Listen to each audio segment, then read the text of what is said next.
It is hardly a surprise that a film called Civil War has garnered a passionate and mixed response. Many think it is completely void of substance.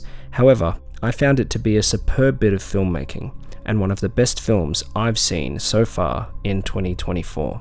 The film focuses on a team of journalists who travel across the United States during a rapidly escalating hypothetical modern-day Second American Civil War.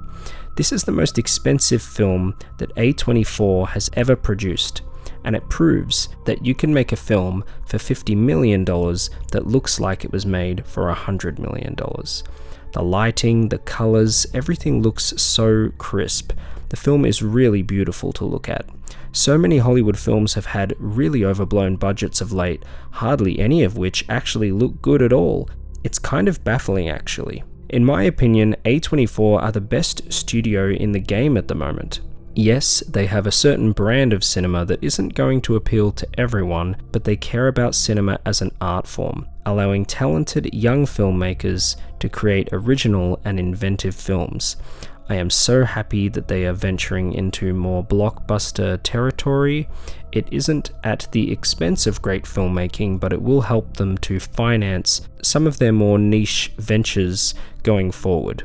The runtime is perfect. Every scene is entertaining. I'm always happy to see Kirsten Dunst.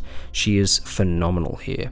She expertly sells the quiet depression, dread, and jadedness of her character with her weighty facial expressions. Kaylee Spaney is an actress I will be watching closely in the near future. I only knew her from Priscilla before this. She's virtually unrecognizable here compared to that film, as an innocent young photographer who idealizes Kirsten Dunst's character, who has taken some of the most famous photographs ever. She is naive, but smart. Spaney sells every moment. I like that we get to see the photos that they actually take in the film. It was smart to be on the ground with these journalists, and these characters all feel like well-rounded and real people with pasts and futures beyond the film. The film is scary. I had a lump in my throat the entire time. The film builds tension and just holds you there. The most riveting scene being one with Jesse Plemons that you get a glimpse of in the trailer. He's great. Many people will take issue with the film's apolitical stance, and whilst that can feel unusual for a film of this nature, I actually think it was the best approach. It sheds light on how much these different sides of the political spectrum don't really matter. In the end, what matters is that innocent people are losing their lives on both sides, and that is the true tragedy of war.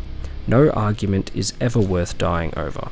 Maybe people want the film to be topical, but it honestly always will be. By being apolitical, it will be timeless, meaning audiences can project whatever politics onto the film that they see fit.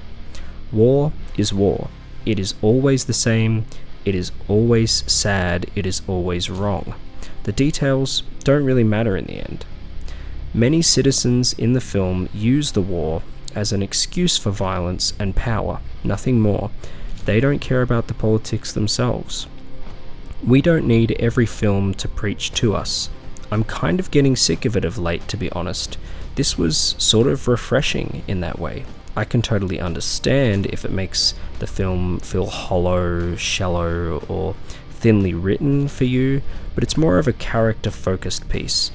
But if you feel that you needed more of a set-in-stone conflict to follow, that's fine, but I ultimately feel like that's just not the point of this film.